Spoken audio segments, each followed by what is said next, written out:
Okay folks, welcome back to Sydney Harbour on the 11th of December, and it's all happening down here today. Mr. Buckland, Bucko's here with us. No Warwick Rooklyn today. He's got an ear out of play. I think that was due to probably too much of that Pinot that he's been drinking, was it? I'm not sure, but he's hopeful of getting back on board with us on Tuesday for the Solus, so that's a good thing. So Bucko, three-boy handicap today for the Syd Barnett Jr trophy. Similar conditions to last Sunday, mate. Welcome on board again, brother. Yeah, Kilo, Sydney Harbour looking at its cracking best today. Nice, moderate east-northeast and a little split in the fleet between big and small rigs. Some of the lighter guys primarily preferring small rigs, but some of the top-end crews, including Thurlow Fisher and Appliances Online, with big rigs on. And it'll be an interesting day. Fair bit of east in the wind, tide flood, so just a bit of spectator traffic as tends to build up near the Christmas time here in Sydney. And wow, Thurlow just with a big nod on the spinnaker on the set. Good thing they put that one up for a bit. Well, that's why they throw them up before the start, eh? Bit of a trial. Yeah, so Sydney Harbour, all happening down here. The Extreme Sailing Series finishes their regatta today. I'm not sure what's going on there, other than there's a whole pile of foiling going on. Bucko, you been watching that? No, I went actually keelboat racing yesterday. Okay. For my troubles. But for the viewers, the Solus is the sort of big boat race, a little sort of feature event, promotional event lead up to the Hobart race. And there's 8 boats doing battle on Tuesday for some bragging rights, and some of our friends off the Appliances Online ship are operating the large scallywag. And the forecast is? The forecast for Tuesday? You know what I do. Tell me. It's 20 plus start time. Lovely, lovely. Oh, what could go wrong? What could go wrong? So yeah, we're doing that live stream. We'll be live at 12:15 right on the racetrack, and that should be a hoot. So we're going to call today because of the passing of Paul Elvstrom. It's going to be RIP Paul Elvstrom Sunday. Bucko, you happy about that?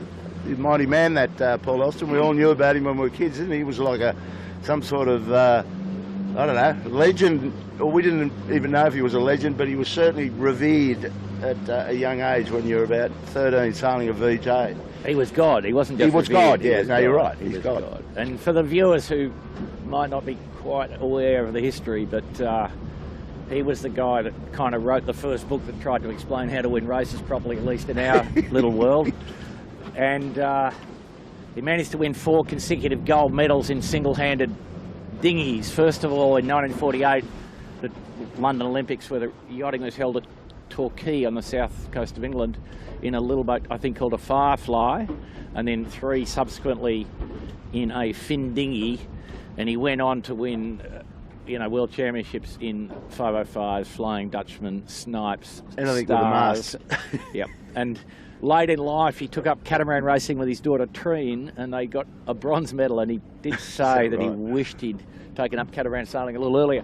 He did sail 18-footer on Sydney Harbour once, not in a race, but he was on a visit here, I think, organised by the yachting authorities here, and we put him on board the Westfield with Rob Brown and Phil Wolfe, if my memory is correct, back in about 1982, just for a bit of a spin around the harbour, which he enjoyed immensely. I'm sure he did. But just he was the first guy to really train, I think, and there's famous stories of him training in midwinter in Denmark and sailing his fin around in big circles to break up the ice pack so he could then actually go for a sail. Yeah. Well, the other part of that I remember when I was young was Elvstrom sails. They had that crown with 3 sort of points on it, and I remember buying some Elvstrom sails. I think it was off Mike Fletcher, was the captain of the Elvstrom loft down here, I think, and they made some very quick sails for 18-foot skiffs in those days. They had the working sails worked out big time. So, Bucko, your podium today, my friend. we've got, as Bucko was suggesting, we've got quite a number of these boats on number 2 rigs. They sort of opted to go the little rig, and we've got David Witt, as you would expect, on his super large rig, and happy about it. There's not that much wind out here. The thing was yesterday, Bucko, you were out there, there was a bit of puff, but there was big holes behind the puff, so it's not so much the puff that's going to wreck you, it's the holes. Yeah, and this is quite a similar day. A little bit windier than yesterday, perhaps, but not much sea breeze influence, predominantly gradient wind, and the wind strength, the holes might be 8 and the puffs might be 14, but in the 8 knot stuff, the little rig guys suffer a bit, and in the 14, 16 knot stuff, obviously vice versa. The podium, Kilo, yeah. I'm thinking it's a big rig day by and large. I'm thinking off 4 minutes, and it's a 3-buoy handicap. Off 4 minutes, Thurlow Fisher should get the biscuits. Well, he'll go around 2 blue boys and a white, I think, is his challenge, whereas this boat beside us, Appliance Online, is the scratch marker today because of his results over the last couple of weeks. He finished second last week to the mighty Triple M, and pushed the fleet out. So it'll be interesting to see if he can work his way through. I've got a feeling, I reckon he can podium today. Yeah. For sure. The way this breeze is looking, if it puffs a bit more, it might be difficult. Yeah, Kilo. In order then for me, Thurlow Fisher, Smeg, Appliances Online. How's that? Pretty damn nice. And Smeg's got the little rig, but they're not the biggest guys. So. That's right. Well, I've ended up going for Triple M again. I just think they've got another win in those guys. They've gone with their second rig, but it's a big one. So I'd like to see them at least podium today. I've gone for them to win. I've gone for Michael Coxon second, and the Smegler's third was my go. I've been rubbish the last week, so I'm not expecting great things, but that's how I went. So what do we got for time? Are we going to start on time? The ferry's here, notice? Yeah, no, we're just we're about 7 minutes, we think. So the signal should be up in about 1 minute, a little over a minute. This boat beside us, Lumix, these are the young colts that have just started this year from down at Port Hacking, and they've been sailing extremely well, coming up into the fighting division in these sorts of races. I wouldn't be surprised if they're lurking around because they're off a long mark as well. They're back out on 10 minutes. So I expect them to share the lead for some part of this race. So Blakey, I think he's about to hoist some coloured bunting on the committee ship here, the Ripple side.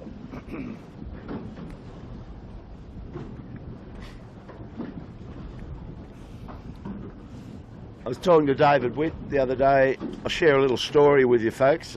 He's quite a talented sportsman. He used to play quite a bit of rugby when he was young. I don't think I told you this one, Bucko, but when he was about 18 or 19 and he got a trip overseas. He went to England to play in some Colts team over there, got injured and came back to Australia carrying the injury, but being David, he said, I want to have a game. He rang up the Port Hacking Rugby Club and said, I want to have a game. Can you start me in fifth grade? It'd be nice.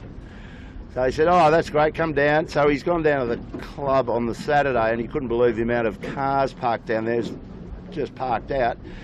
Turned out they were playing Randwick, and in those days, Randwick first grade had, I think it was 9 Wallabies playing. David Campese was playing on the wing. One of the Ellers was still playing. You can imagine so, unbeknownst to David, Randwick decided to put all those players in their second grade side that day. So David's gone down there and he said to the coach, well, I'm playing fifths. He said, no, you're playing second grade for us. And he knew that all these Randwick players have been subbed into second. So the story goes, half time the score is Randwick 78, Port Hacking 0.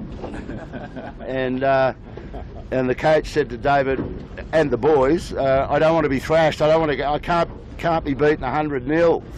So David said to the coach, he said, I've got a plan. He said, get rid of all the spare balls. Just get all the balls and just hide them. So they started the second half with 1 football And every time David got his hands on it, he booted over the fence. They could never find it. So that just slowed the game down to 0.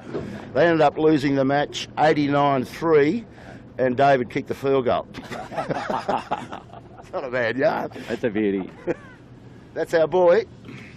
I do recall him coming to 18-footer sailing once, Kilo, with very fresh sprig marks on his back from being, as he said, they got me in the bottom of the ruck. Couldn't even put a shirt on for a week. Well, we'll see how good he is on Tuesday against the mighty Oats, the champion Oats. Well, I think they might be quite a good show, the Scallywag. They've sailed the boat a lot this year. Previous years, you know, the boat was never ready, but this year they've spent the whole year, you know, they've taken the boat in the Transpac, they've taken the boit in to Up Hong to Asia, Kong. yeah. They did the Hong Kong Hainan race, etc., etc. So the reports are that she's in good nick, and they've got plenty of miles up their sleeve, whereas the Oats are still shedding carbon dust up until fairly recently. So some more mods. They've taken the DSS out of the Oats. Not too far off the start here, Kilo, 3 minutes. We'll just set up here. Line 7, it could go okay today. Fast Eddie from Manly got some mail on this boat, and he's wagered some hard-earned on it. So John O'Witty, a bit of pressure on, you wouldn't know about it, of course, but he's got his good boys with him, Aaron and Greg.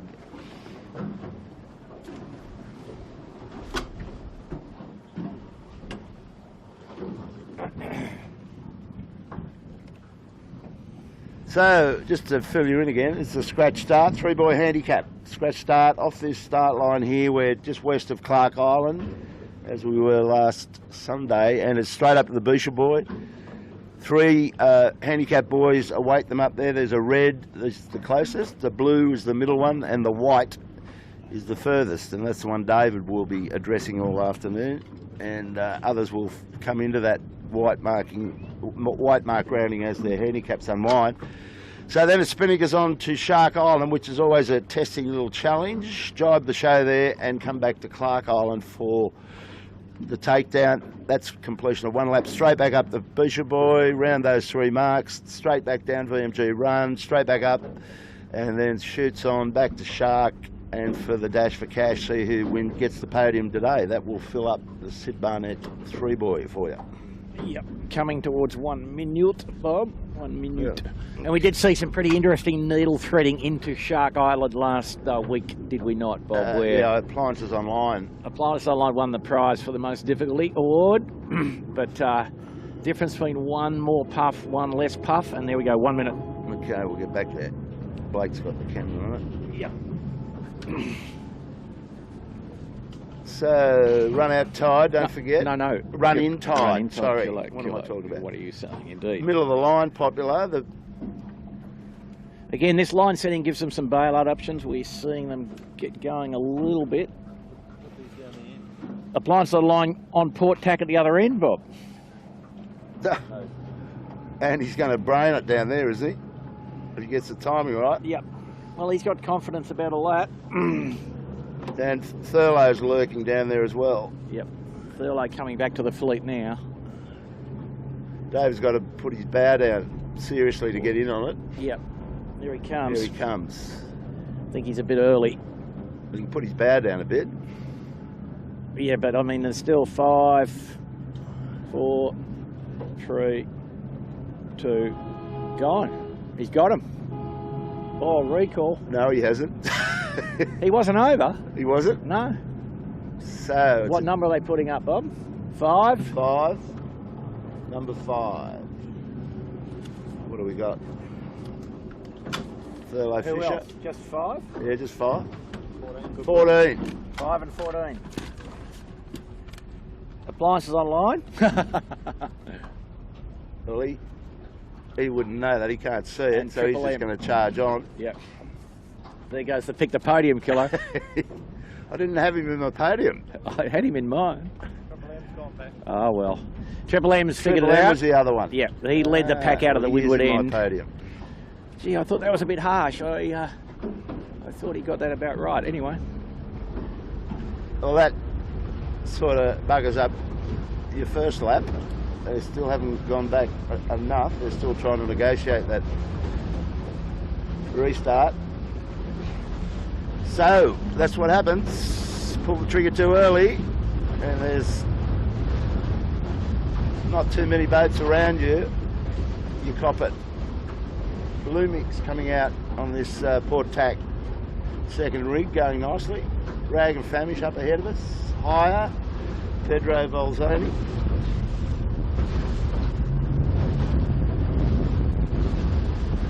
And an upturned 4-footer here.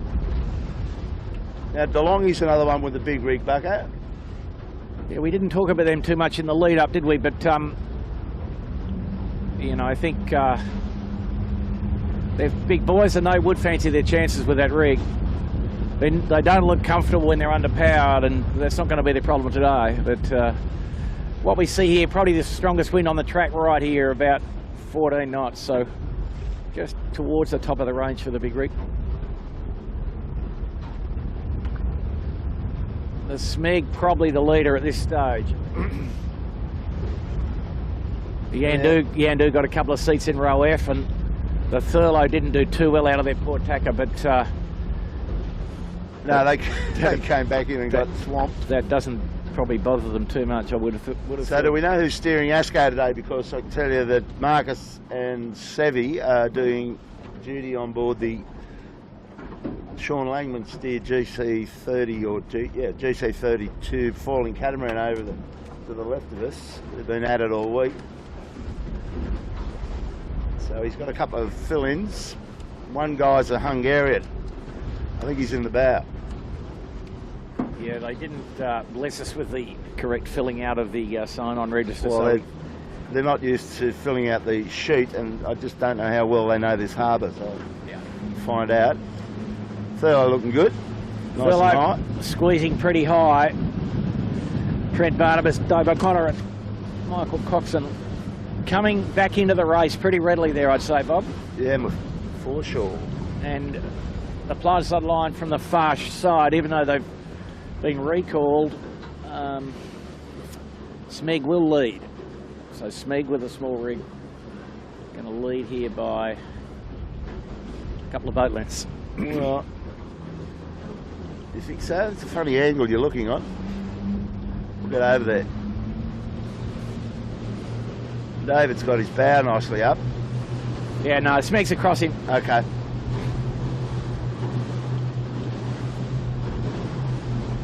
Noakes, Ashler-Rookland's motoring. Noakes looking quite good, small rig. They might be elevated to the podium if Appliances gets disqualified, as is highly likely. Yeah, no, that's a certainty. Well, our footage might exonerate him, Bob. Well, I don't think David's got time to fool around with that, to be honest. Might. Smeg going all the way in to the east.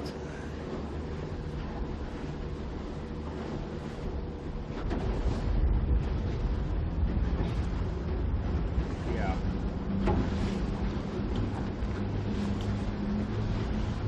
And right where we are here, just near Bradley's, off Bradley's here, is a good little light spot, and the big rig guys are enjoying that. Appliances looking pretty promising. Save it except for the minor matter of the recall.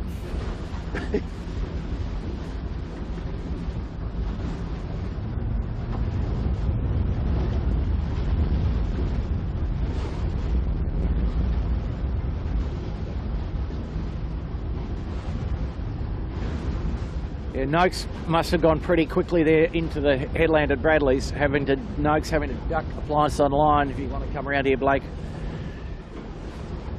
that?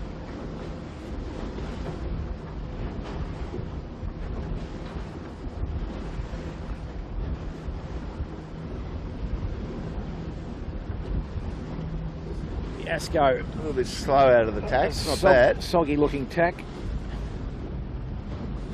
And the line 7's going to cross them.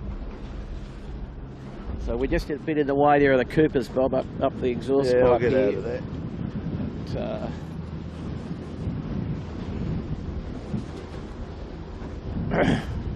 Witty in a good puff.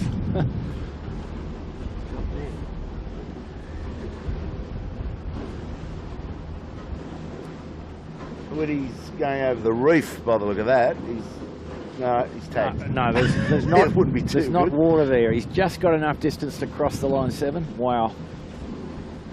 That's unique.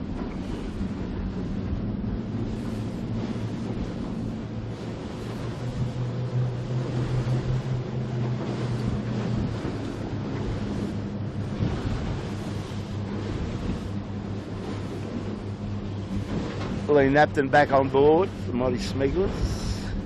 Yeah. The Smeg at full strength. Ricky Bridge, Mike McKenzie hanging onto his hat.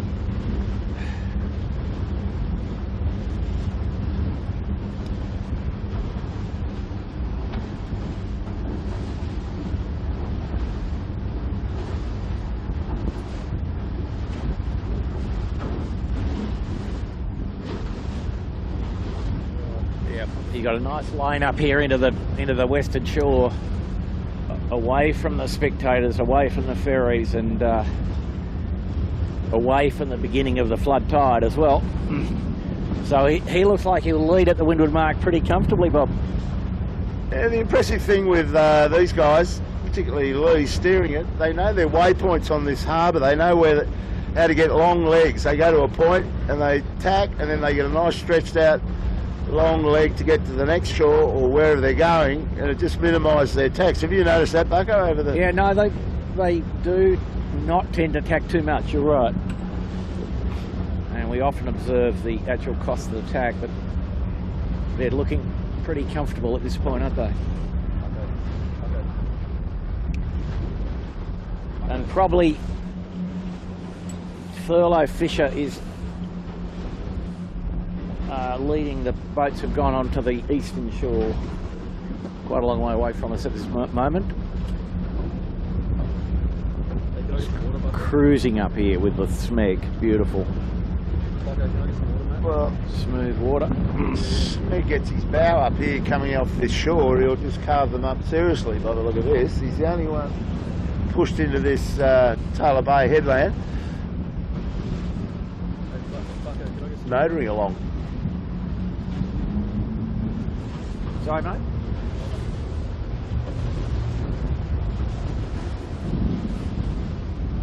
You need water, bloke? Not here. The fire hose, he's after the...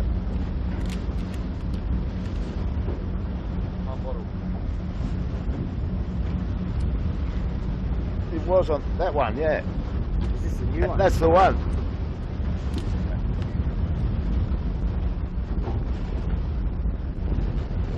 Blake's just giving the camera a bit of a hose, as you can see. It's going to be some spray out here on Tuesday, Bucko, 20 odd knots from the northeast. There'll be a run out tide as well. Yeah, and essentially sailing a course that looks a bit like the 18-footer course, so interesting days, but we'll only see furling sails, I think, but still the boat speeds of the 100-footers, 20 knots of wind, you expect to see high 20s. Now look what Smeg's done here to them. All that mob that went over to the east, Ash Rooklyn was probably the most advanced. Ash is the most advanced, that's correct, with the Noakes youth. I've lost the Thurlow. Oh, here he is here. Okay, yep. Yeah, so I think Smeg, Noakes youth, Thurlow in third, and Appliances bracketed with him, but knowing that Appliance Online has earned the wrath of the race committee for breaking as he start. Oh, we've got a fast cat here.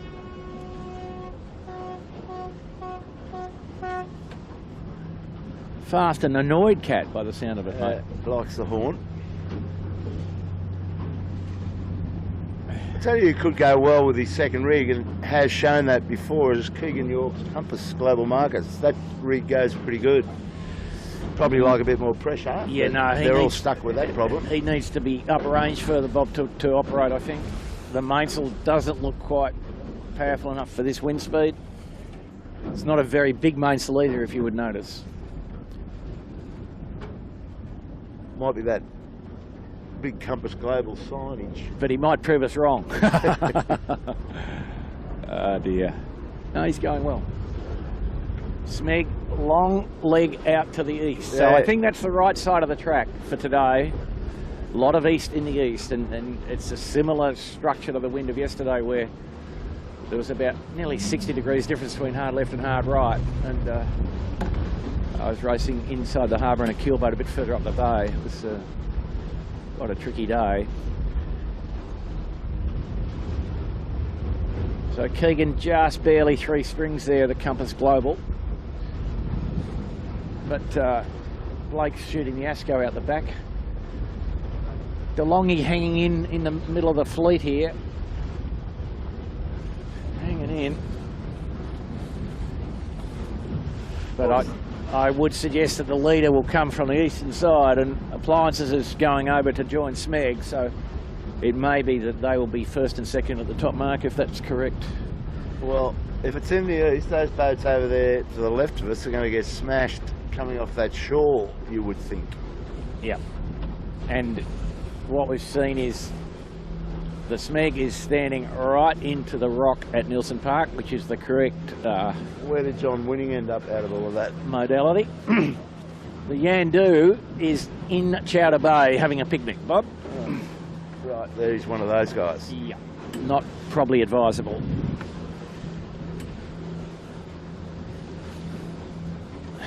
So the Smeg tack on starboard, high on starboard tack on the eastern shore, and Appliance Online coming up the middle, which normally fairly unwise. But better than going up the other shore, I think.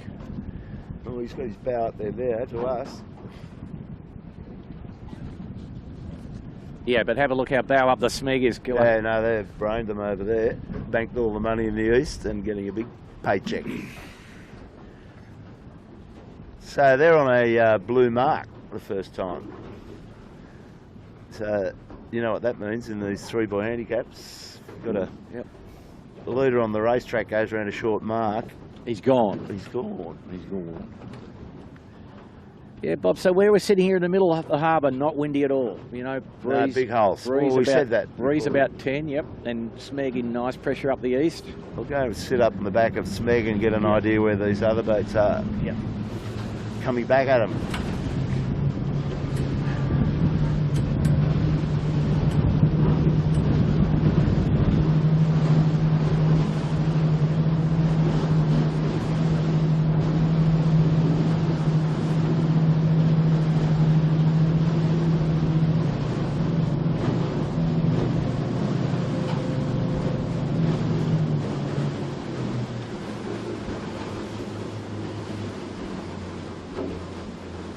Off where they are there. Yep, he's in the lightest zone of wind there is right now. But you can see the other boats, how he's hosed them off.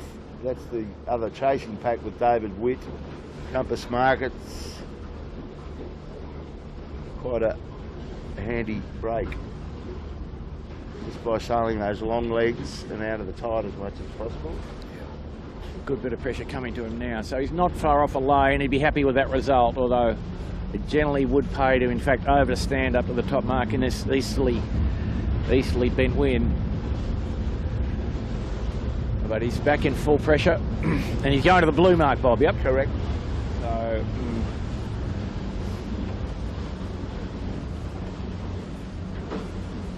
let's have a look at his rig from behind here. We'll get an idea of how adapted he is for the low range. Well, they're bending knees and they're all Yep. Oh, he's into a little bit of squirt now, but he's happier there now.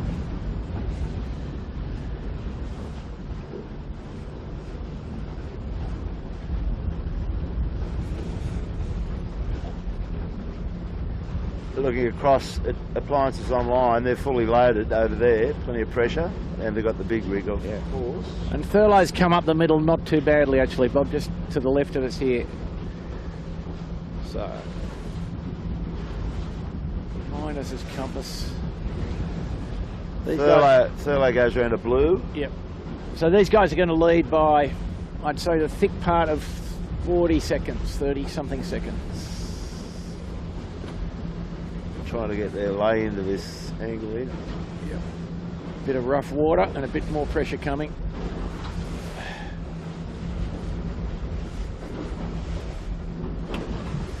Time to go.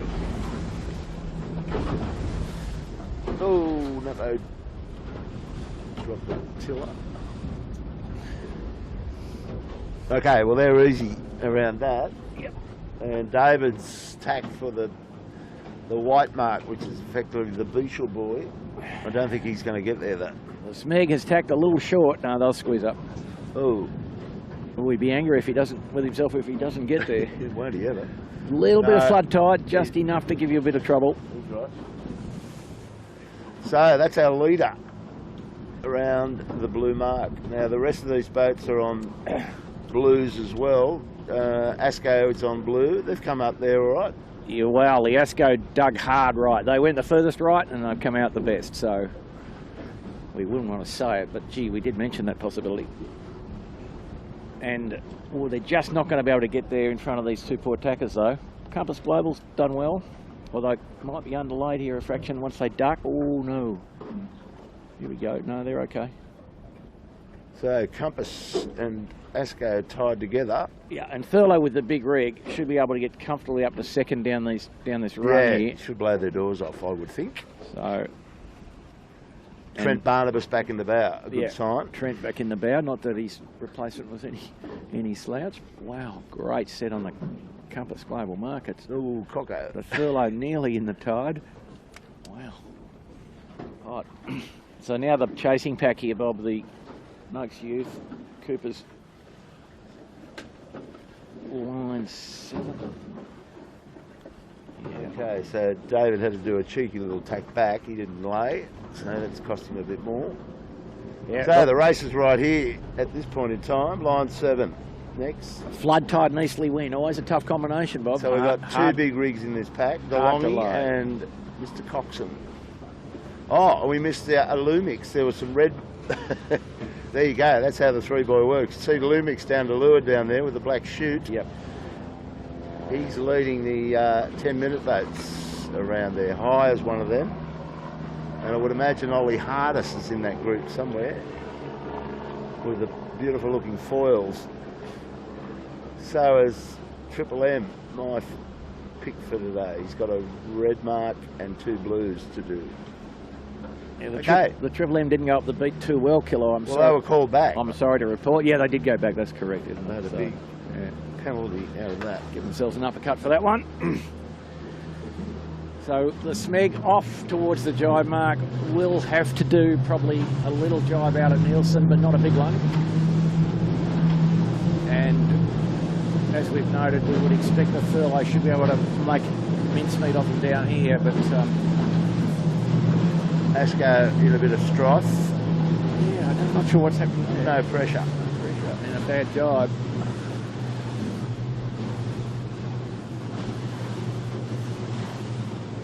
So the benefit to the limit boats that went to the short mark, they've got a better sailing angle down this leg here, and almost to the extent that the Triple M will be struggling to lay up to the Shark Island mark, I would expect.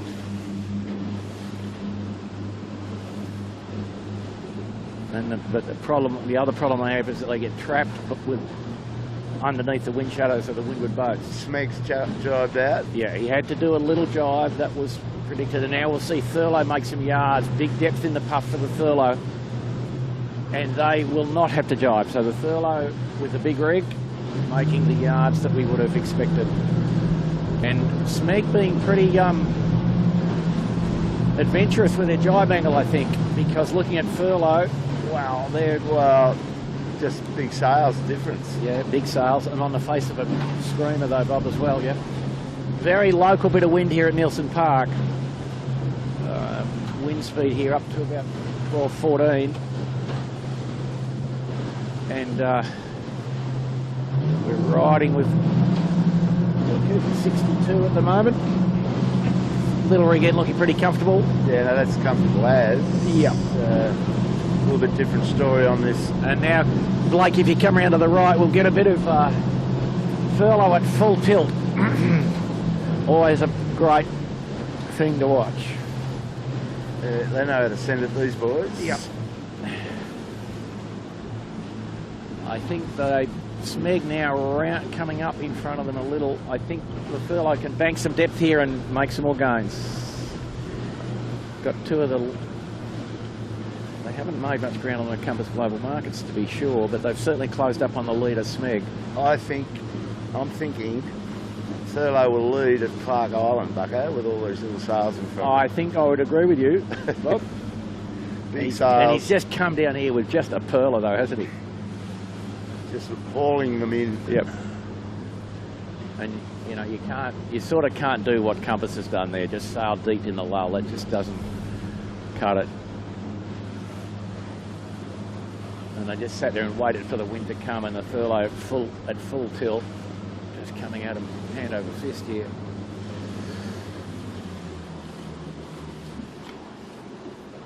Thurlow running out of wind a bit here, but more coming on them in 3, 2. Kilo, you're right. And now You've got to struggle to line 7 a little. Have a look at the squirt here. The Thurlow here we go. Off to the races here. Wow. The heading changed dramatically. All good. That's one good puff. Oh, I'm not sure he needs to do that though. Just needs to ride that one. So Smeg's going to make it. They've come out of it all right. The two little rigs in front are fully loaded up. Oh, Jesus. Oh, Cocker just lost his footing. Dan had a little cavitation, a little rudder cav as well. Yeah. He retrieved it all. Getting paid the big dollars for that one. So now he's struggling. Wow, how about that for a turn up? They're just critical, these puffs, right on this mark. It happens all the time, eh? Exactly. Well, we saw the pretty fine work for the appliances online last week here. Incredible. So Keegan's going to get the better of the kitchen maker. The kitchen maker won't get there. Ooh, they can't flag that to there. Yes, they can. Yes, they can. Good job. But Keegan can't go down. The Thurlow's had to drop, Kilo. So that's a bit of a, like we said, it's like threading the needle, and degree of difficulty pretty high. But the Thurlow peeled off, no problem. A-grade team. But the boys behind the line 7 and the rag having all sorts of bother. But, oh, the rag will get there. The line 7's going all right. Trent's still putting the spinnaker away on the Thurlow, going in for the hoist. The line 7 there in a cloud of spray. Well, I think you'd like to retrieve your bet on the Thurlow to lead at the bottom, would you, Bob? Oh, it was a throwaway. Yeah. Smeg's escaped big time. They're proud up now. Yeah. So that's the difference. Well, we've got to get out of here first. But Noakes youth coming hot onto us. Sorry, Ash. Sorry, Ash. And Joe.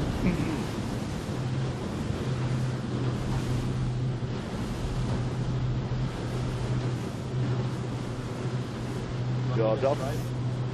Well, interesting here, and history tells us that the winning side here is the side that the line 7's on, not the quick jibe like Thurlow did. But maybe Thurlow just thinking, I've got the big washing up, and for sure, I can rip through the lull of Shark Island. And Ash is having a bit of a battle with a committee vessel of some kind from another race course, the Noakes Youth. And we, amidst all that, we sort of neglected to mention, of course, the appliances online who had to go to the long mark, being the scratch boat. He's hurtled into them. He's got into them a bit down here with a big shoot on, but the Smeg is well off in the distance, probably got a 1 minute lead, I think now, roughly.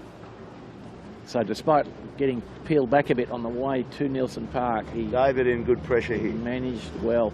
Yeah, the appliances, if you come out of the right, Blake, you'll see the appliances at full song. And he's happy with his distance off the island. No problem for him, I don't think. Oh, the kitchen maker's just ambushed themselves up in front of us. They in the tide. No, I just had the big park up with something. Right. David's got a fin dinghy lined up beautifully. Yep. How appropriate for Paul Elstrom's Sunday. Yeah. Cinemania. Wow, he's made some yards down this leg, Bob. Isn't he white?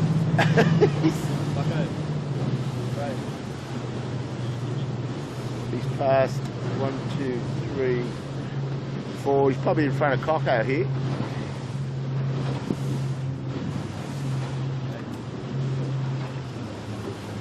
Hosing of the lens. Yeah, so he's back into the mix.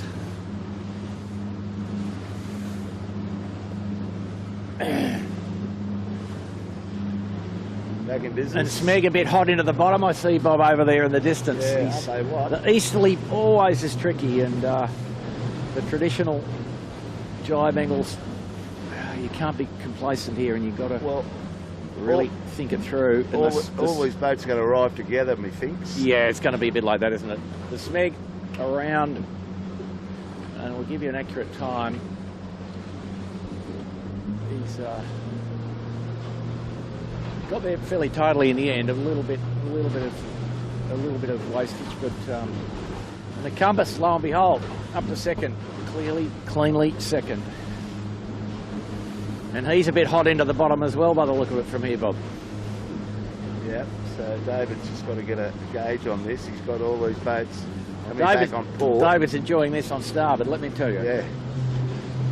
But, oh no, They just escaped. Yeah, they just escaped. The Thurlow and the Cooper's pretty much together. And the Thurlow's got a good angle in there though, Bob, so... Stand by for takedown mania. Takedown drama action. Two quick jives. Nice. Yeah, so the Smeg leads by every bit of 50 seconds. Thurlow will actually get there third. The compass... Here it comes. The shouting starts. Oh, the kitchen maker's put it. Wow.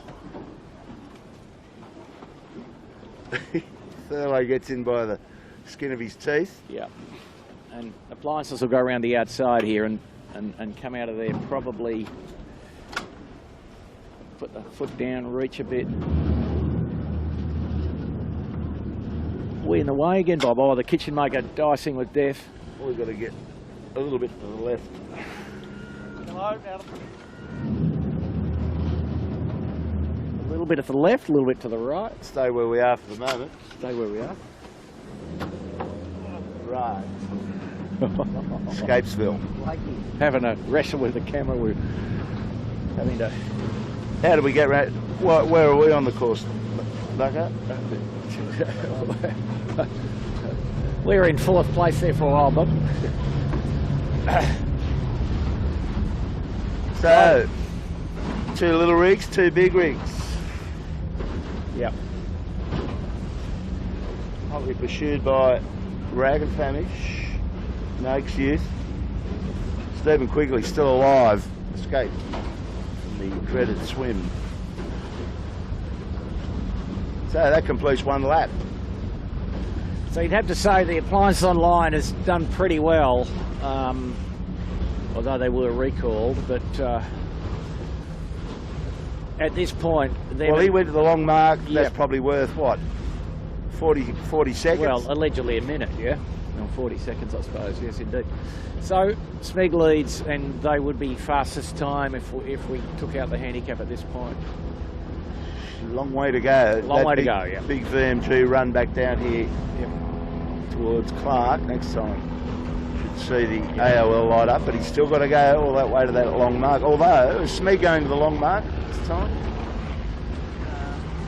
If he is, he's got a problem.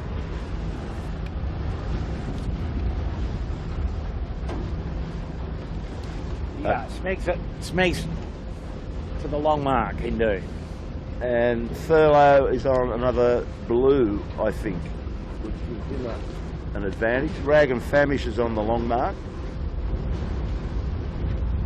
And compass would be on the long mark as Yeah. well. Is that the way you read it? Yeah, yeah.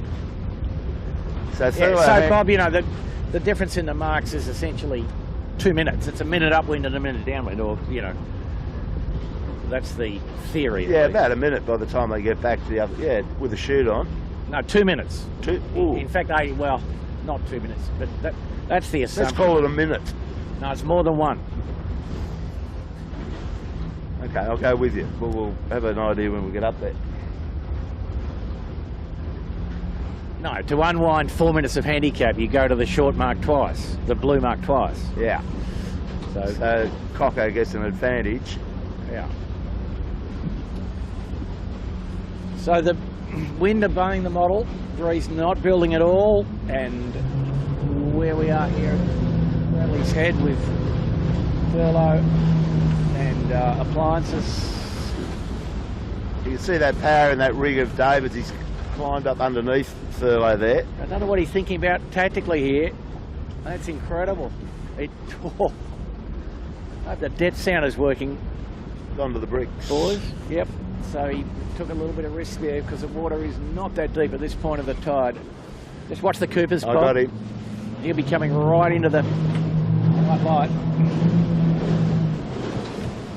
So we'd probably expect the fleet to follow to the right-hand side up this beat, even though the tide is flooded.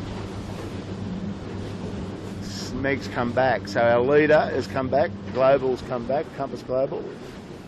This race is tightening up, folks.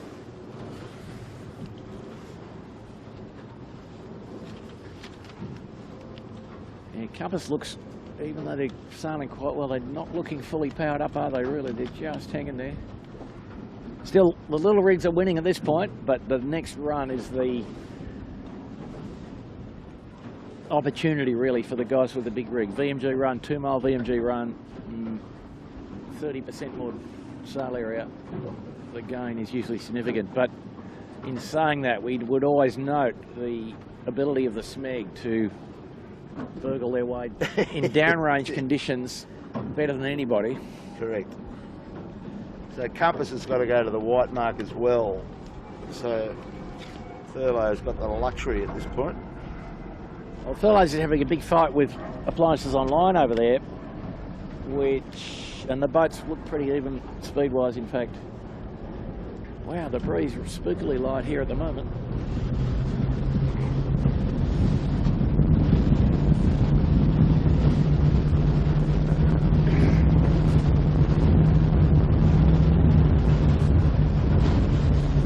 So the effective wind probably now softened by the tide as well. A little bit of flood, not 1 knot, but enough to smooth the water out and just lower the wind speed a bit as well, if effective apparent wind speed.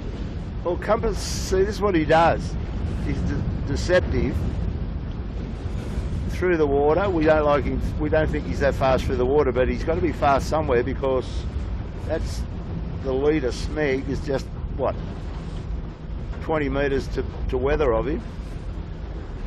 So he's clear second at the moment. More than 20, Bob, but here's the thing about the Compass. I mean, he loves it when it gets, so they're full stretch as they are now. They're pretty heavy crew, and they can sail with everything sheeted on very solidly, so they do get pretty good height.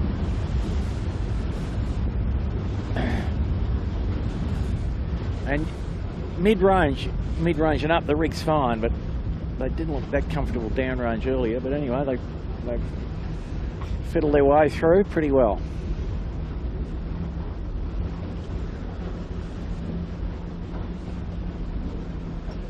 Hurting a bit now.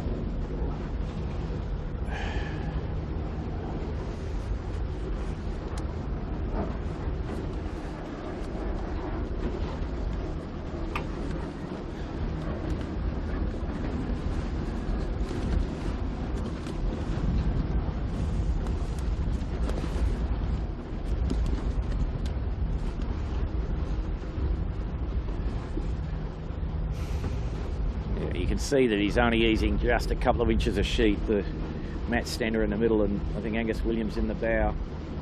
Pretty strong combination. They do sail the boat very, very upright. Yeah. tipped over. I just noticed a couple of those big Hobart type boats, the CQS, just snuck past us over off Shark Island, Bucko. That wild looking bit of design that's been, the designer was on acid at some point and they reshaped it. I'm not allowed to say anything, Bob. Yeah, no, you'll be too close to it. Yeah. So the battle between Thurlow and AOL continues. That's the battle here. Well, Smeg not taking his own advice to a certain degree here, and he's come to the western side. What's the bet he goes right over again, Yeah. or is he going to stick to this Chowder Bay side? I think he'll go right across. Long legs. This is the Smegler. Even though the tide's flood. He would have learned from last time. He would have, like I said, if because of the way the geographic bend on the eastern side coming out of Watson's Bay, he's coming back to the west. It's a slow tack too. Yeah, well. So he's tricked us and he's gone back.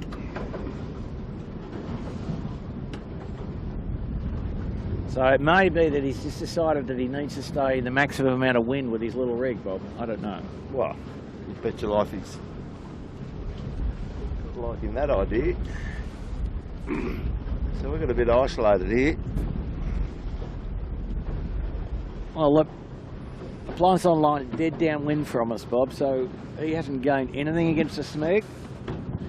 And Thurlow coming up the middle sort of here, and the Compass Global tacking in line in front of Thurlow, over to the right there, Blake, yep. So that is about... Ooh, Thurlow's made a bit of a gain actually here, I think. But they're now all seeking refuge from the current, essentially, on this shore, except for on the far shore, Bob, the line 7. I know. Yeah, got him. And if anybody gets right up into the shark net of Nielsen, I still think that that's the better path, but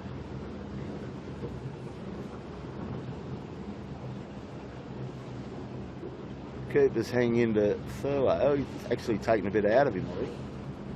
yeah, you and McNichol steering the Coopers today, with Jack working the main sheet, Jack McCartney and Pete Harris in the bow.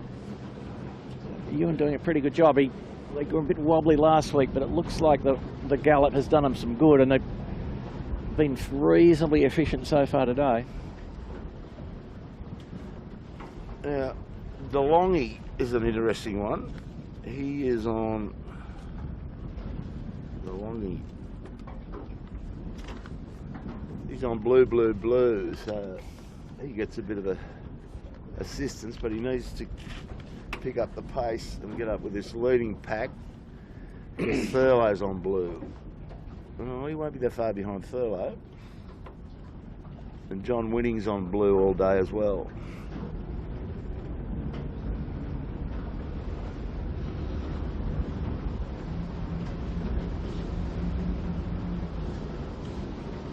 So the leading and chasing pack have all come this way, okay, this time.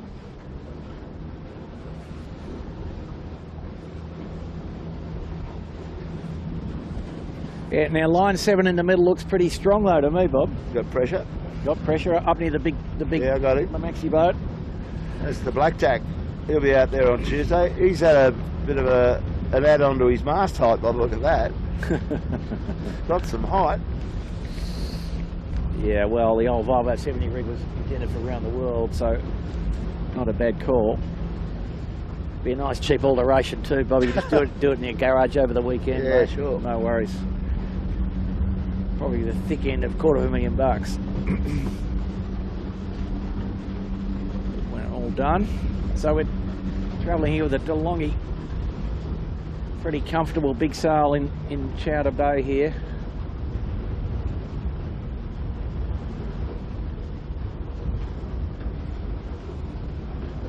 He's got the north mainsail and jib, and down here to leeward is John Winning with the Dark Horse Nick Daly setup.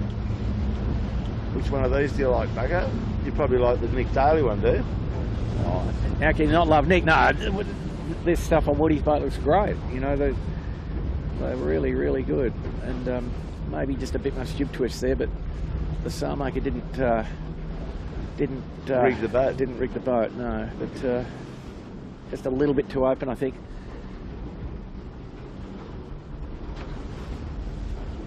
Whereas the DeLonghi boys are pretty solidly bolted in, and their rig looks good. They're both good. But I think Appliances Online is using sort of the new generation rig with single spreaders only and the slightly higher hound height, and they've cracked the puzzle of getting the luff curve right and the gust response right, and so that one would assume is probably now a clear advantage, which these other guys with two spreader rigs do have. Gee, John winning here in the Yandu with plenty of shoreline in his sights, a little tack, and the DeLonghi tack's outside him first. The DeLonghi pretty untidy. So we're right in here into Chowder Bay. This used to be an old military base. This Chowder Bay is now all open up to the public. A couple of nice restaurants. There are. The Gunners Barracks, recommended. Yeah, I'm going to go up there. Good oysters. Great views to the city. The harbour actually. Totally different outlook. And a wine list worth having to think through. One would note. So, Bob, we look all the way now across to the east, and the fleet. So this is kind of the middle bit of the fleet. The Smeg's gone east, eventually to lay up to the mark. Oh man! And the Yandu and the Triple M, forced about by the Triple M, back into the shore. The ferry coming to add a little action to proceedings. DeLonghi going to the east. Noakes Youth hard east. Thurlow Fisher at the white light here going to the east. We'll get across there before this ferry gives us a toot, the horn.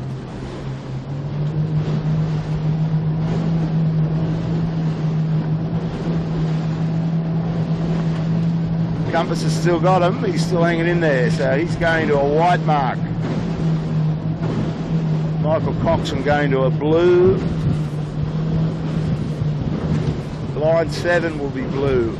So line 7's done some work here. Line 7's done a very, very good beat. And he's on lay. That'll be... No, he's not on the lay, but they've all got attacked 2 more times. Oh, he's not laying the blue, you reckon? Nope. Smeg's tacked for his lay into the top mark, just to give you a feel here. And these guys going to the short mark. And line 7 has to tack for Coopers. Oh, that's costly. Well, they didn't. They had to tack anyway, so it doesn't probably matter. It was a horrible tack, though. I reckon they would have got there. He won't stay there long. Not looking at that. No. So our leader on the racetrack will be Thurlow, in my book. Thurlow will lead subsequent to this mark rounding. He's going to round this mark before Smeg gets to their mark almost. Smeg again a little short on the lay line by the look of it from here.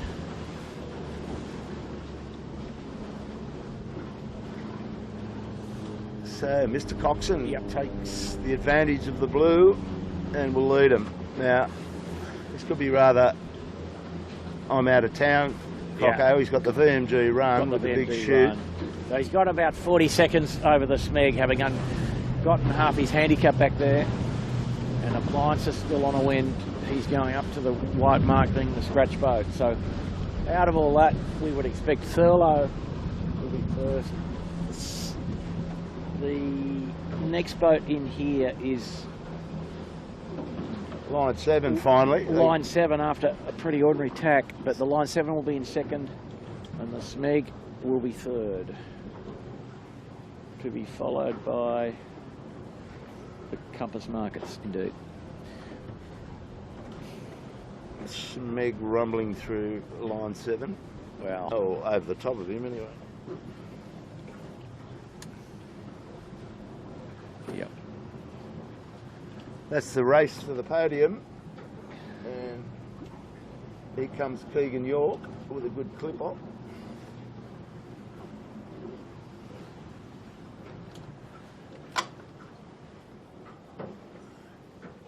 So Triple M can get themselves back into contention here by virtue. Killer, you got him? No. Turn right, mate. Right was hard. Was it? Okay.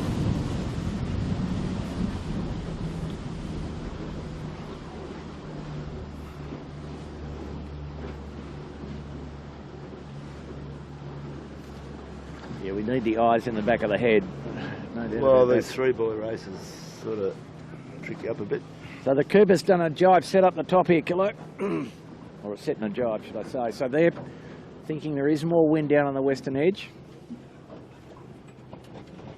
So they beat David Witt up there, did they? Correct. Wow. Correct. So, and now Triple M has gone round the blue. And now Ilvy, Ollie Hardis is one of these 10-minute boats. He's gone round the real shortcut, the red. So he's lifted himself up. And he'll get another red next time as well. So this ain't over by a long shot. Oh, I think it is. I mean, Well, who's going to catch the... Coco, well, Coco's going white next time. Yeah, he's going to the white mark, but he's got a good lead. Well, he does. He's a minute 40 to the good of these guys at least, I'd say, down near Shark Island. And big rig, so he's going to gain. You expect him to gain 30 or 40 seconds down the run over, over the little rig boats. Yeah, oh, for sure. So you're liking Coco to take this? Yeah, the podium pick, no problem. Look, in this wind speed, they're pretty reliable. We didn't know they did have a little near miss at Shark Island, but a bit of rudder cavitation, a bit of unsteadiness. A bit of unsteadiness, but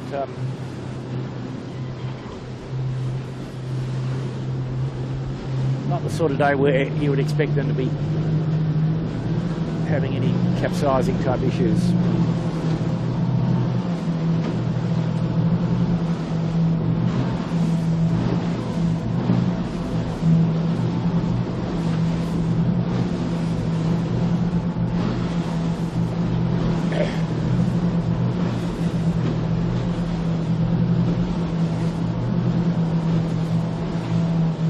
So the line 7 and the Smeg just around to the left, Blake, on some pretty nice angle and good pressure. Well, line 7's got through Smeg somehow. Well, he was underneath him, and he's probably, that would suggest there is a little more wind as you get nearer the western shore. But the blue mark. Yeah, and the blue mark, etc. And Keegan York blazing away. It's interesting. And the guys from Cronulla in the Lumix up there having a battle with Triple M. They're on a long mark all day. But Ilvy's got the better of them at this point. Yeah.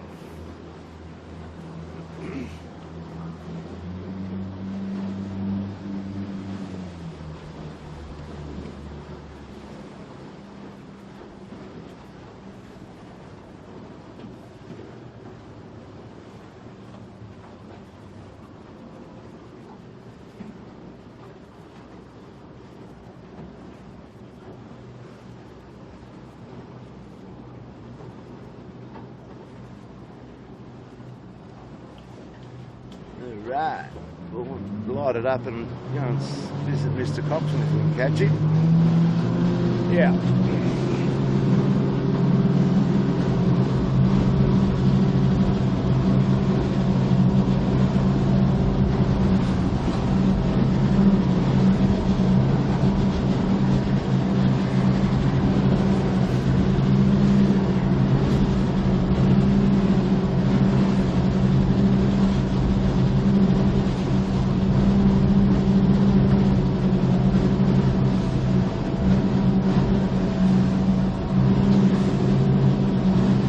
Coco's got a great letdown, as does plenty of east coming out of Rose Bay. And, kind of belies the last jibe angle that they had at the bottom of the run, doesn't it? Why they got a bit too hot into the bottom. If you look at the angle I've got there now,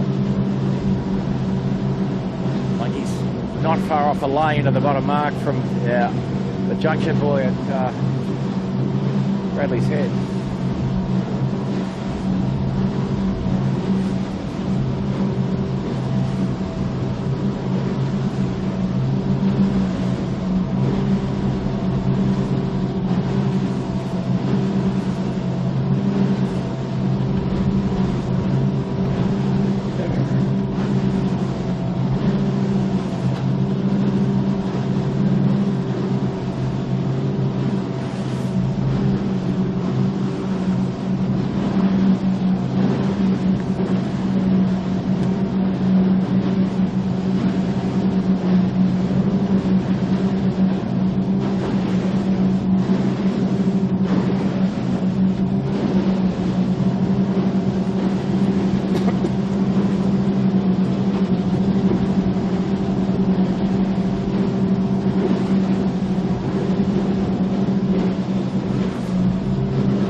So that you'd have to say the line 7 is a chance here still. But go to the short mark up the last beat, worth about something like 80 to 100 seconds. Thurlow, you come around to the right, Blake, you see Thurlow driving in, set up to the bottom mark. How do you reckon Fast Eddie's feeling about his investment on the line 7? Oh, it's a certainty, I'd say.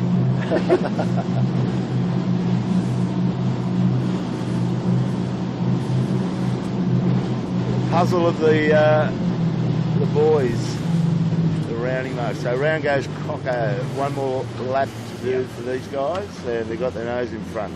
Davey O'Connor.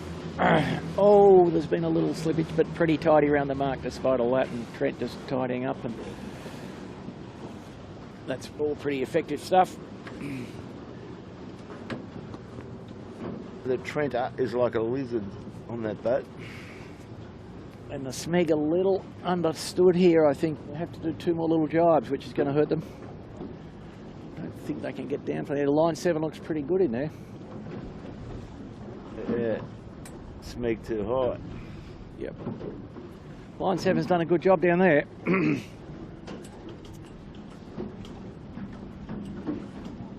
Conservative drop, which they need and deserve, one would think.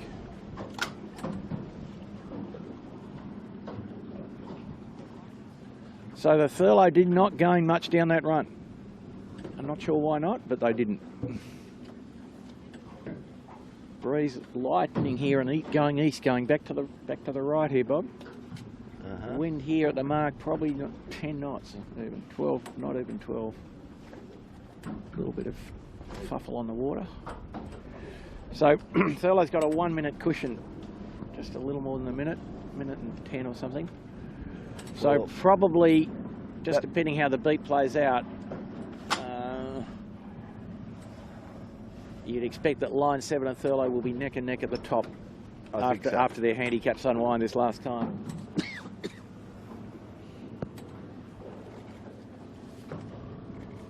So Keegan York, 4th around, and he's going to a white mark, so can't see much excitement for him to get to the podium. He could. No, tough in front of it. Pretty tough from there, Bob, I'd say. And so then Ilvey. And the next boat will be the Mighty Appliances Online, and they are also, oh no, they're going to get there, they're fine actually, they're good alignment into the bottom. And this will be another one of those, let's leave it as late as we can. Bob drops, have a go. 2 boat lengths, unbelievable. Hello, bit of bother. Oh, that's not good. Have I put the mocker on him? You might have. No, he's got out of it. Gave it a couple of quick tugs and released the pressure. Yeah. Nice Wow. little group here. Ash Rookland's trying to get into it. Yeah. Lumix. You can see how unwindy it is right at the mark here, Bob. Oh, the Lumix is just going to... Windward takedown, not good. Oh, we've got it out. And a little puff coming, which nearly has him unstuck yet. too much vang on as well. It's not helping the cause. Wow. That's a good pack, isn't it, Bob? It sure is. 1, 2, 3, 4, 5, 6, 7, 8 boats. 8 boats within touching distance, which in an 18-footer is pretty untidy stuff. And Johnny winning. Oh, where are you going, Lumix? I think the Lumix is going for a bath. Yeah, they're all out of whack.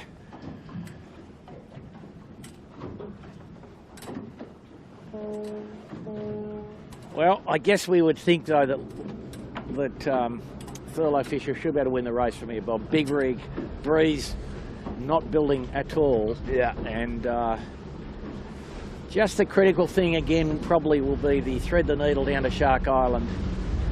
Yep. Yep, well, it's all sitting there, isn't it? It's got to be done. And that's the fun, watching it unfold. There's the line-up, all the chasing pack. Just in front of us, Triple M, the weather of most of them.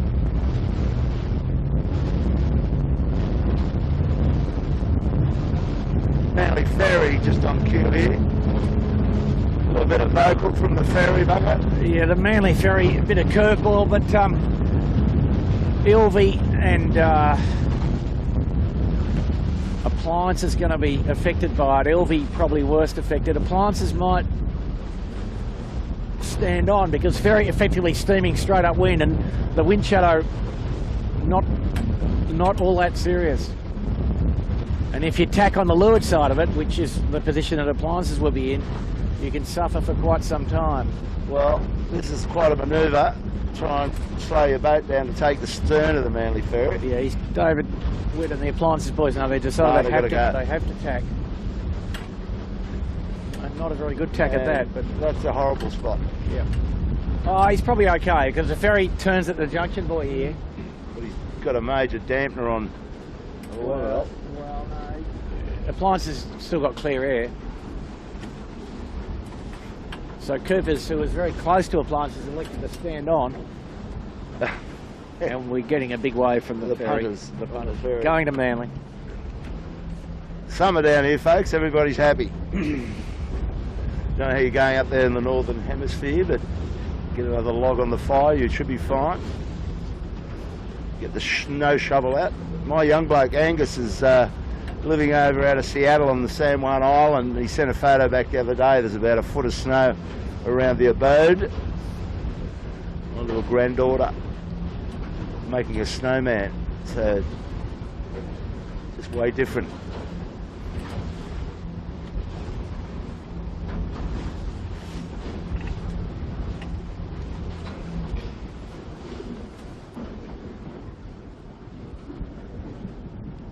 So it'll be interesting to see if Triple M can beat the Cooper's home. Cooper's got to go to the long mark and Triple M's on the blue. Yeah, the Cooper's about to have an interview with a little cruising catamaran and a cruising powerboat and not happy about either of them. Dearie me.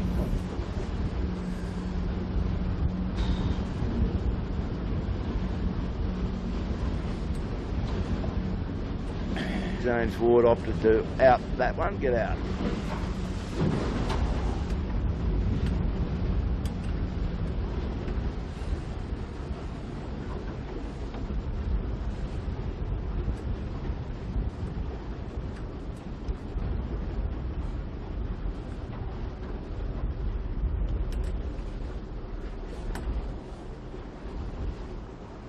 Yep, the busy intersection here at the roundabout at Bradley's Head, we would call it. All the powerboats now coming home, sort of getting towards the breeze, cool in the afternoon a little, and people leaving the sheltered anchorages further up the harbour, where they've been dining and swimming and so forth.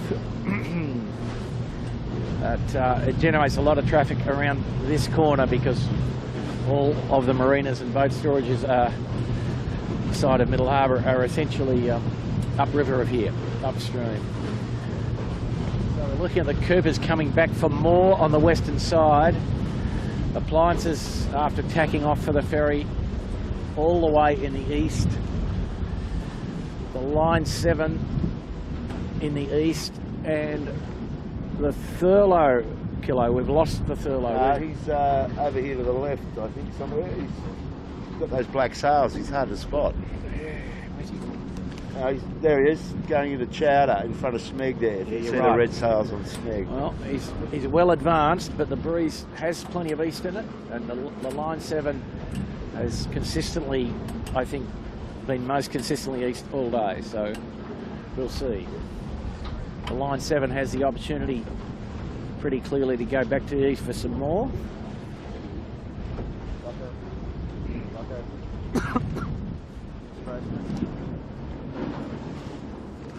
More hosing.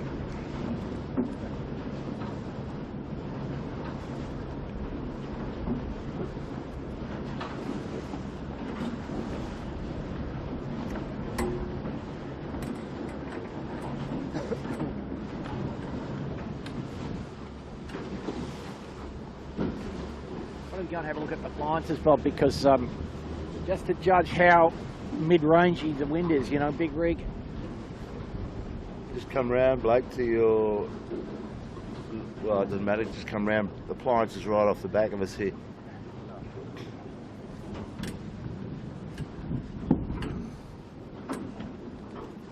And high-speed ferry coming at us. Oh, yeah, we might give us some room.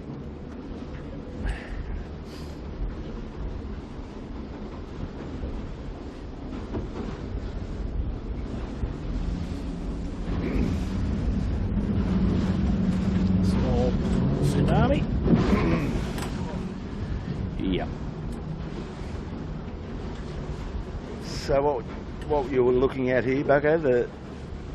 Well, Just the way that... we're in, you know, pretty mid-range big rig here at the moment, the wind speed.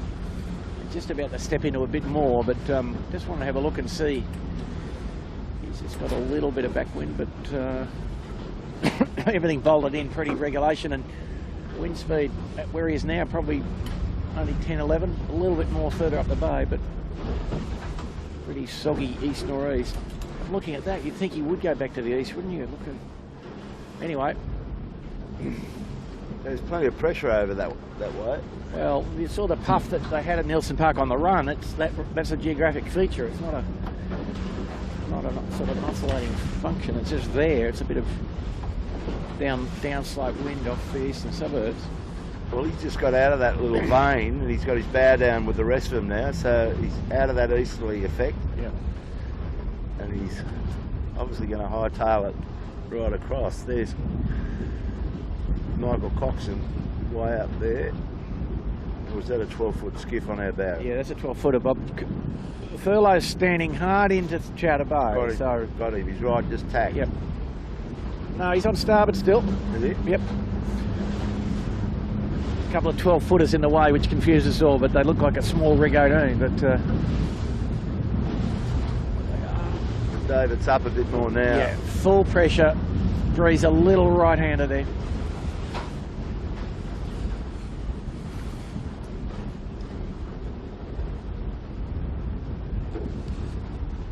So the order up the bay, the leaders, Thurlow, line 7, Smeg. And line 7 having the benefit of the short mark this time, so yeah. So the best Smeg can probably do is third, looking at that. And the battle for victory should be line 7 and Thurlow.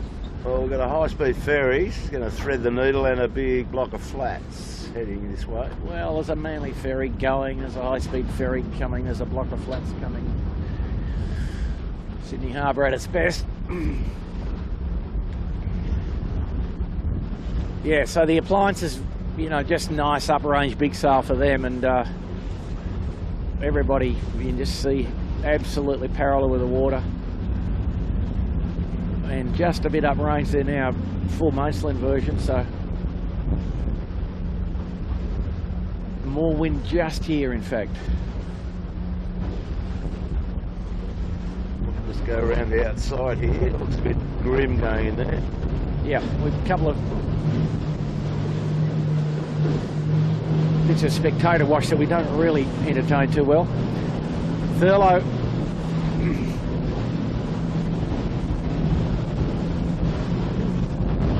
back onto starboard, into the headland of George's Head, not too far from the port tack ley line of the windward mark, up in front of us.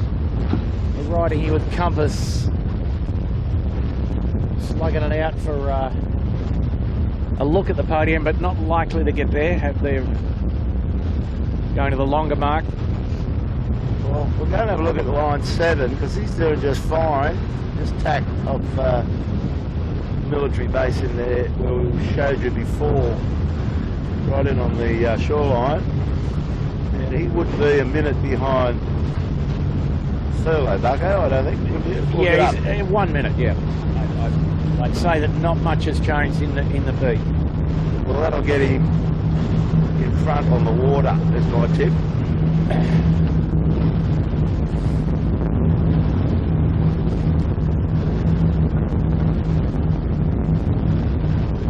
Yep, he probably will be in front indeed. Pressure hit too.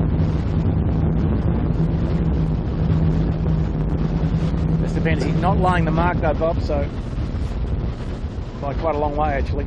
So more work to do. More work to do. Thurlow will be trying to go all the way to the ley line here, so that might get him back 20 seconds of whatever the deficit is, perhaps.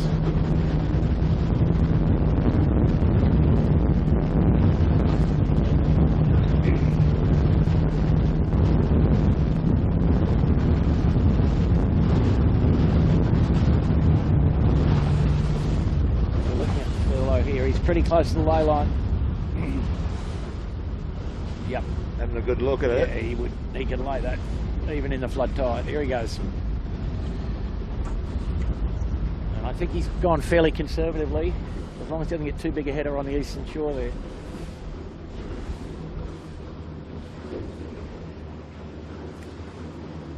Well, what line 7 needs to do is get his race face on here, because he doesn't want to give too much of that handicap away by overstanding his blue mark. Well, here's the point. If Thurlow's tacked in the right spot, oh, he's a bit under it. No, he's under it, Bob. All right. So line 7 can get a good look from that and gain some information from the leading boat. Always the problem of leading the race, Bob, that you have to know what you're doing. Well, you picked it before. The tide's flooding. Yeah. Just gently, but enough to give you a little bit of... He's there or thereabouts right now. He's very close. Yep. No, he's on the money. Good on him. So Jono should be tacked. Jono's tacked, but Jono's overstood by my... Well, there you go. I know a bloke at Manly that won't be happy.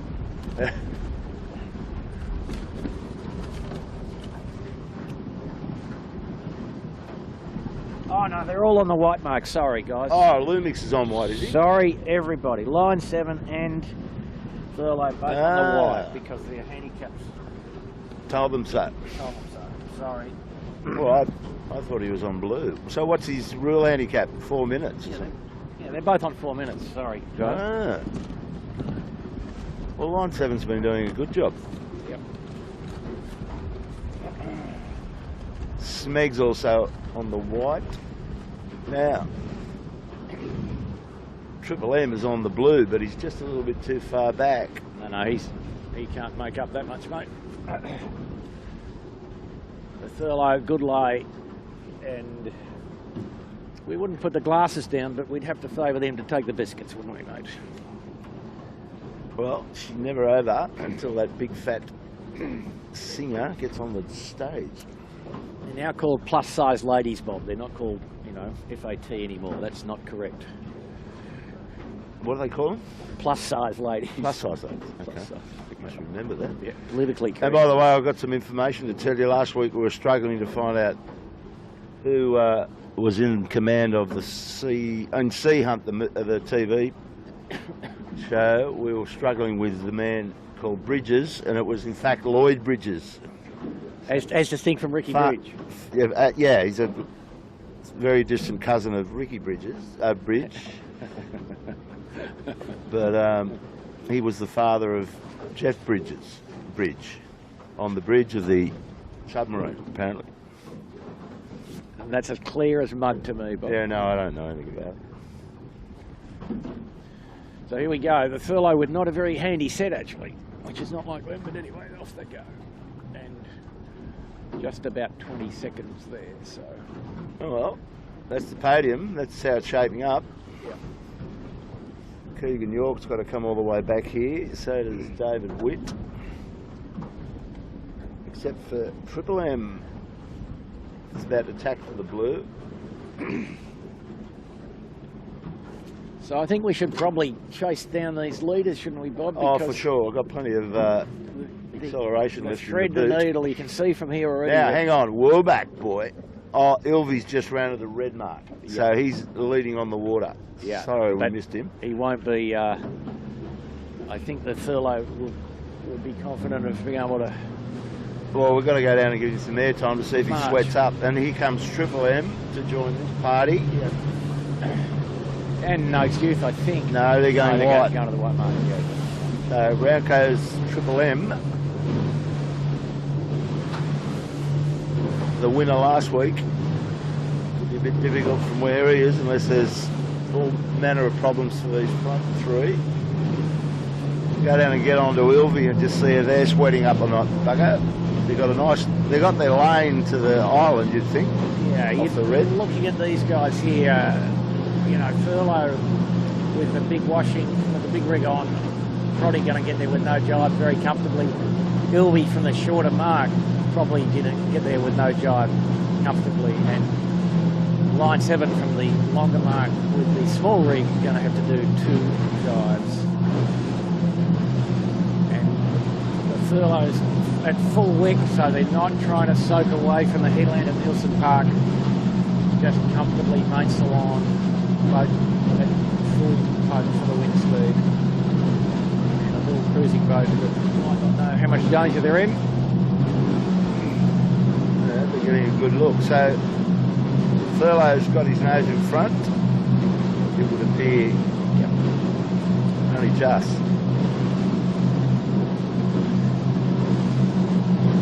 Oh, big Ilvy. Wow. Just had a little collapse. That was off the yacht. Yeah, a little bit of dirty air off the yacht. The spinnaker on the Ilvy doesn't look that stable. It looks just a little too flat. He's having a little bit of trouble with the trim. Thurlow may have to jibe after all that. Yeah.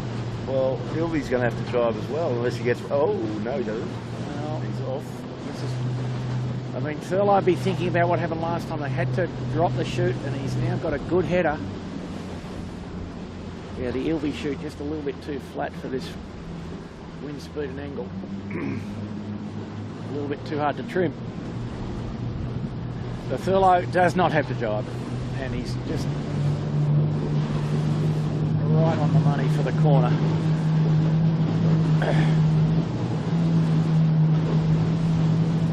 Ooh, the fat lady's around and she's getting out the binoculars. Well, Thurlow now got a little bit too much wind with a little bit too much east, and they'll be wishing for a bit of a lift.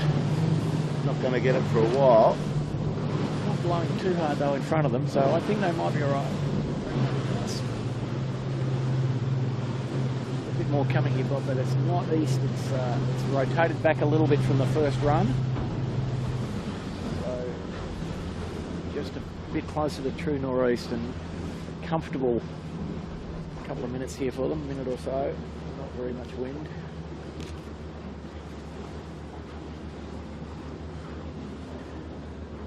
And the line 7. She's gone right up high. Gamble hard behind us and we're not on shot, but so line 7 probably going to get out of there all right though, Bob. They've got clean. They're probably going to get on the podium. They might be able to get second. The Thurlow just with a big header with plenty to do, having trouble. Come back to the Thurlow, Blako. Not much wind coming. Unsteady too. That's the danger zone when you're in the rack, Yeah. waiting for pressure and it hits you. No, they're good to go, mate.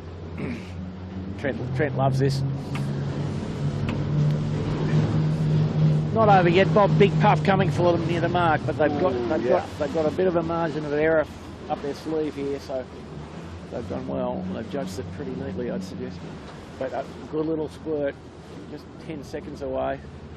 And you can hear the crew from here, even from the camera boat, talking about the puff. It's a funny little one, but they've got room, and there it is. Hello. There's the wind. Puff. Hello, puff. Ooh, you know, they're good. They're great. Pretty calm. So the Ilvy's out the back of that one now, and the Thurlow comfortably with the guide mark. The line 7 got through all right from up high. So there's the podium. We hadn't put Ilvy in our calculations at all, Bob, had we? No.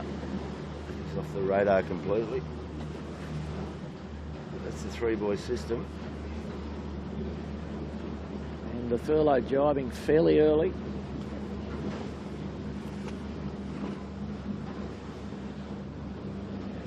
Well, that will spit them out. If they've got a puff with that, they're gone.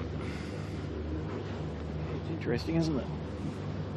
The other guys are up pretty high. The other guys have cleared the mark by a long way, by 80 metres or so.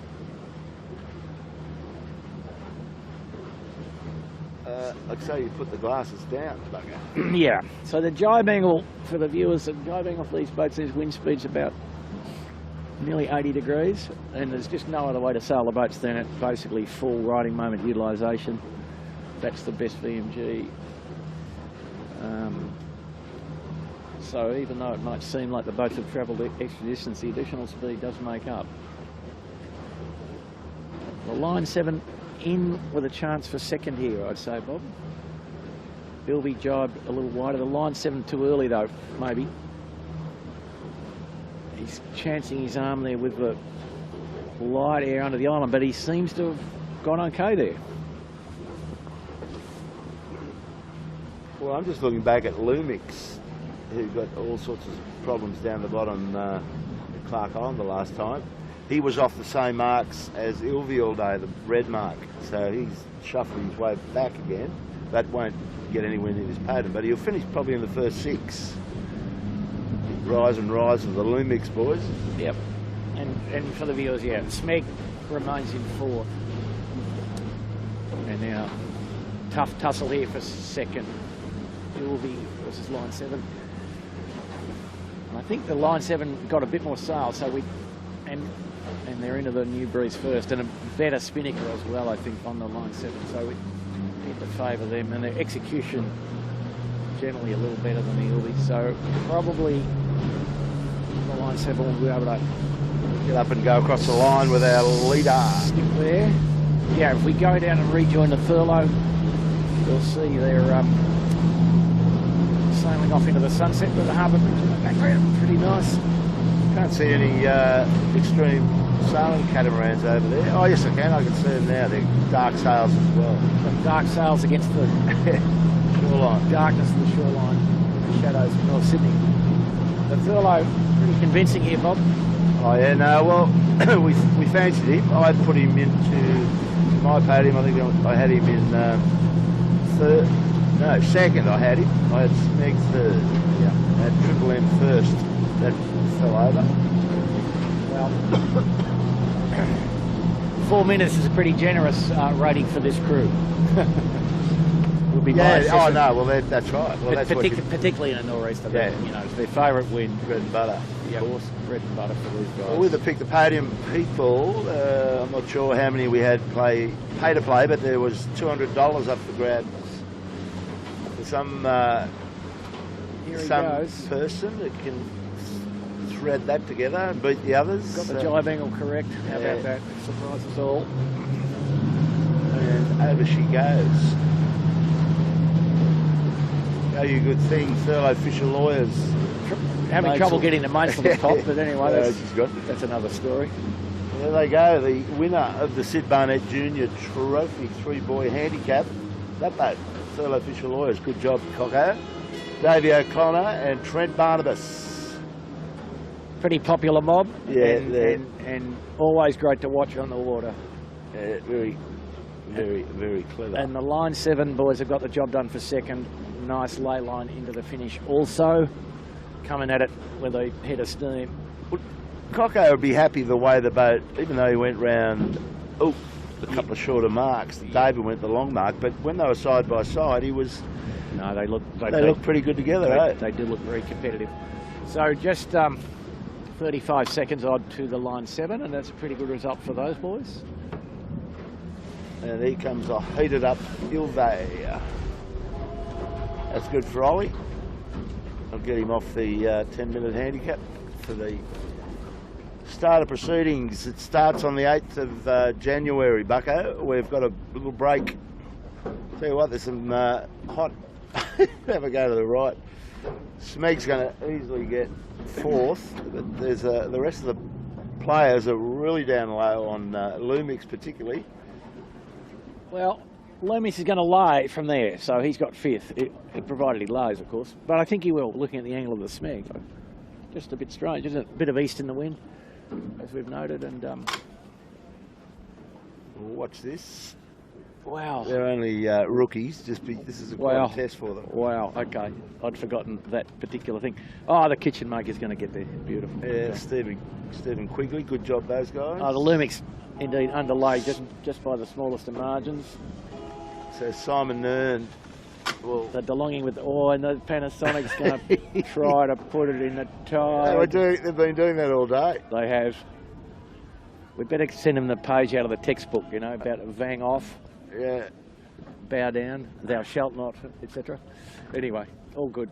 All good learning experience. So there's another mad scramble here for the back of the chasing pack. And the compass in the end, 7th or whatever that is, 8th. Johnny Wing's going to get there with his big washing. Yep. DeLonghi interestingly beat Woody home. Off the same mark. In the same, that's right. Same rig, same handicap. And the appliances online, making up the numbers to some degree here, but off the scratch mark, and in any event recalled. Oh, the Panasonic having another shot at the righty lever. Wow. No. Well, that's a good outing for Davids. He's only been back. This is his 3rd race this season. He's been away playing with his 100-footer, which you'll see him on board on Tuesday in the Solace. And so anyway, he would have got something out of that, just to keep fiddling with that big rig and to see what it's doing for him. Well, that might do us, Bucko. Last race. A great last race for 2016. Memory of the very great, unfortunately late Paul Elstrom. Yeah, R.I.P. Paul. Everybody knew your name, that's for sure. Even I did as a 13-year-old. A founder of the modern sport in the way that we know it today. And